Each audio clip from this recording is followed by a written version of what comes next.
The butler did it. Everything was going swimmingly.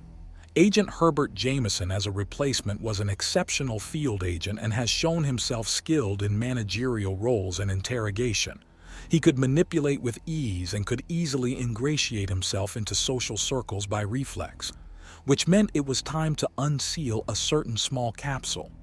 There were numerous such capsules, and each had their own conditions for the unsealing. Incidentally, unsealing one would destroy the others. The different orders were all sealed and stored in a single suitcase the day he had been chosen to serve on the Dauntless. Now 7 orders were being undone. 1 was being obeyed. He looks over the case one last time. They were in 2 bundles of 4 for 8 in total. Top left was if the galaxy proved insanely hostile, despotic empire and slavers. He suspected it was a list of equipment standards he had to bring back or the building of a resistance cell. Top left of center was if there were numerous beasts of immense size. Alien swarms, gigantic beasts from beyond, that sort of rigmarole. Likely it was to try and find some methodology of pest control. Top right of center was if the civilization that sent the beacon was extinct, and he suspected the orders within were archaeological in nature. Top right was what he would be opening today. If the galaxy proved to be amenable to human presences within it, and he was confident in the Dauntless and her crew continuing without him. With his apprentice just needing a little more of a tune-up at most, it was what he would be opening shortly. Bottom left was if something caused a large portion of the crew to turn murderous or mad without apparent reason. Containment, quarantine, and turning the ship around so it could be studied from lunar orbit was what he expected to be there. Bottom left of center was in case the aliens were discovered to not be aliens but a more evolved variant of human. He had been tempted to open that one, but had decided against it. Likely it was about getting as much information as possible to bring information back to Earth. Bottom right of center was another he had been tempted to open. It was in case the aliens saw humanity as some form of resources. However, a beloved husband or boyfriend to pine over isn't exactly a standard resource. Bottom right was in case all of the business with the beacon was because someone wanted zoo exhibits, escape, sabotage, and commands to send warnings home where what he expected to be contained within. For queen and country old girl, he says softly as he opens the top right container. The action sets off a trigger that causes the other 7 containers to superheat for a few moments. The papers inside are already ash and gone before he can blink. To my loyal knight and unwavering servant Sir Philip Bernard Masterson, Knight of the Crown and honored hero in my most loyal order of agents. With the unsealing this particular set of orders, my heart is made most glad. Not only has humanity begun to take its rightful place among the stars, but events have freed up the immense capabilities of one of England's most beloved and skilled sons. Your mission, should you choose to accept it, is simple in context, immense in capacity. You are to conquer an entire world for Britain. Your mission is to ensure that there are 2 suns that light British lands. You are to use any and all resources at your disposal for this most glorious of undertakings. Your reward for such a task is just as simple to state, but equally immense in its scope. Your family will be raised to royal rank upon this new colony. The entirety of your family and they will enjoy all the privileges and responsibilities of their new station, and yours as well. However, such bold actions may be beyond the life of me. I am old Sir Masterson, older than most. In all likelihood, I will not live to see the day any of these orders are unsealed. Know that I shall not be watching from the afterlife. I trust your judgment too much to render any of my own. You have served far beyond any man or woman, and both I and England herself thank you. To this end, these orders are to be carried out at the discretion of 2 parties, the current reigning monarch and your own. Should I die, then my heir shall send to you confirmation that the orders sealed within are understood and approved. Once you have this confirmation, the entirety of any orders you find within are to your own discretion. This is your mission. Shall you accept it? Elizabeth. Sir Philip lets out a long breath as he folds and then tucks away the letter with his orders. He polishes his monocle once, twice, and then 3 times as he considers the sheer scope of the command. He had received the confirmation. A short letter from King Charles had informed him that the contents of the capsules were all still valid, and should he decide to undergo the appropriate set of orders, he would have the complete and unconditional backing of England and its allies. Of course, such orders are not things to be done at ballistic speeds. One must prepare first, gather information, resources, and other such incidentals. Most valuable is his own self in such things, which is why his slow restoration of his own vitality with the axiom of the galaxy was so prescient. It was something to ensure that he was a little more regular and the old creaks and groans of his joints and muscles were a little less aggravating. Now it was essential.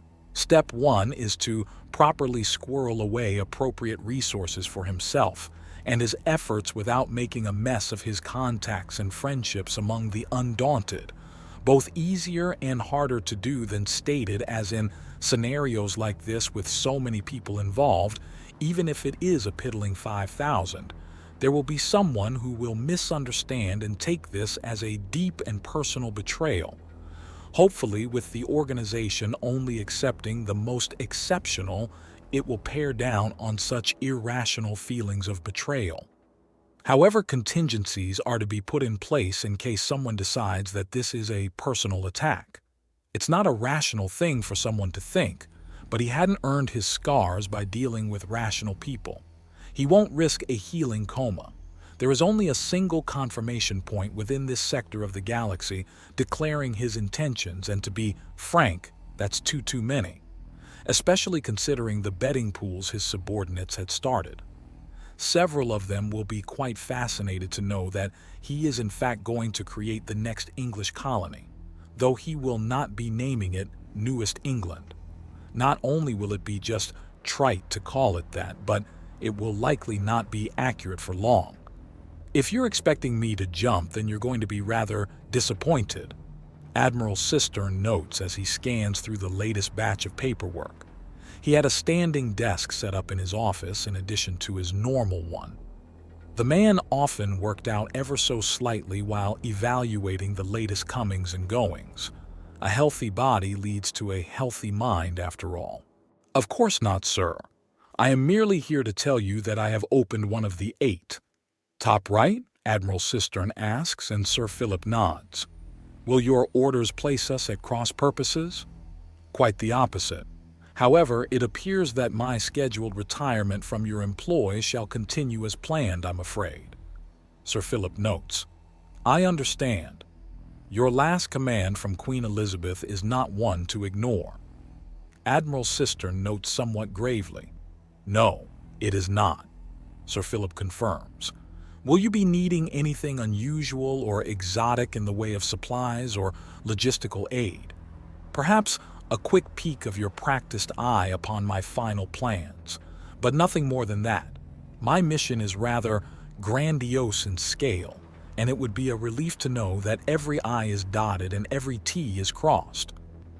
Sir Philip notes and Admiral Cistern nods. Of course. Anything else? I happen to be in charge of some rather competent individuals itching for excitement. I will bear that in mind, sir. However, I'm currently at the planning stage, and I am uncertain as to what resources I will need beyond an expert eye reading over my shoulder. Sir Philip confirms. I see. And since you are confident that your replacement is doing so well, may I have a status update on him? He can now, in casual conversation, manipulate individuals decidedly into his corner. He has proven to be a skilled interrogator when taking advantage of axiom effects, and Madame Stepanova has been quite kind in brushing up on more practical methodologies. He can fish for information and draw accurate data from casual conversation, and put things together with care. All of this, however, pales in comparison to his skill as a field agent. So exemplary has been his work in that regard that we have deliberately styled entire cells of agents in a manner similar to his own movements and methods. The silent, as you well know, sir. So no change since your last evaluation of him. Good. He's far better trained and prepared than I was at half again his actual age. However, he is lacking in experience. I suggest that you make heavy use of his skills in order to truly give him a proper polish. At this point, being on the field in a variety of situations and missions is the best thing for his capabilities. So more than just assassination, observation, and the occasional infiltration, send him out to seduce. Give him vague directions and evaluate exactly how he fulfills them. That will let you know if he's in need of a bit more of a brush-up on old skills. However, as he stands now, he's an exceptional agent that I would have gladly had at my side during any number of missions, Sir Philip says with a fond smile. Mr. Jameson had proven to be a ready and skilled apprentice, eager and almost desperate to soak up all the skills and information that was on offer. Those trying to distract themselves and come to terms with uncomfortable truths tended to do that.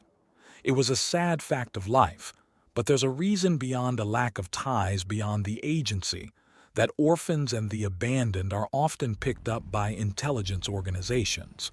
People need purpose, and someone feeling lost and uncertain will latch on to whatever you throw their way with a fervor that most would ascribe to religious revelation.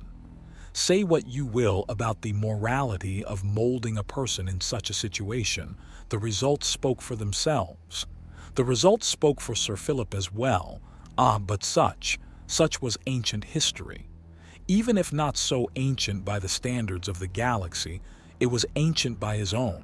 After all, he had so many other tragedies and triumphs to follow that first terrible time.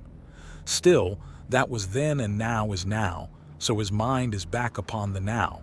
Not even a full moment had passed. Yes, he would chide others for getting lost in thought, but that was because they get lost in them.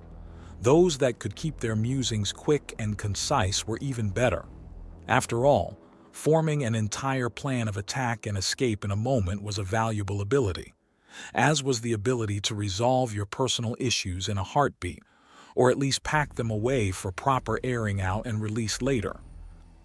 In fact, it's that very thing that made me so eager to approve of this hunting trip.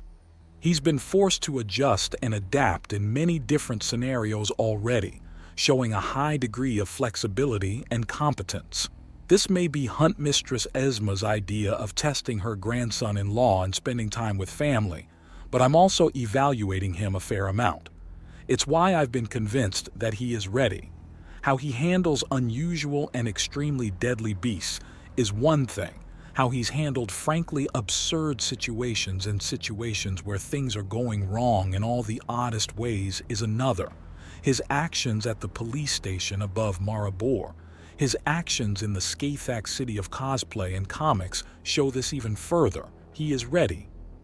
I see, still, it will be very different without you around Sir Philip.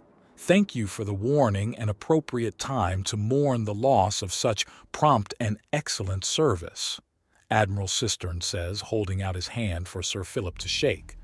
The gesture is firm and respectful. You need not worry about the prompt service, sir.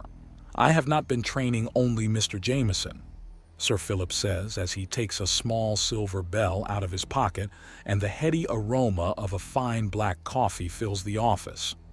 He takes a step back to reveal that he was the visual block for whoever delivered the refreshments this time.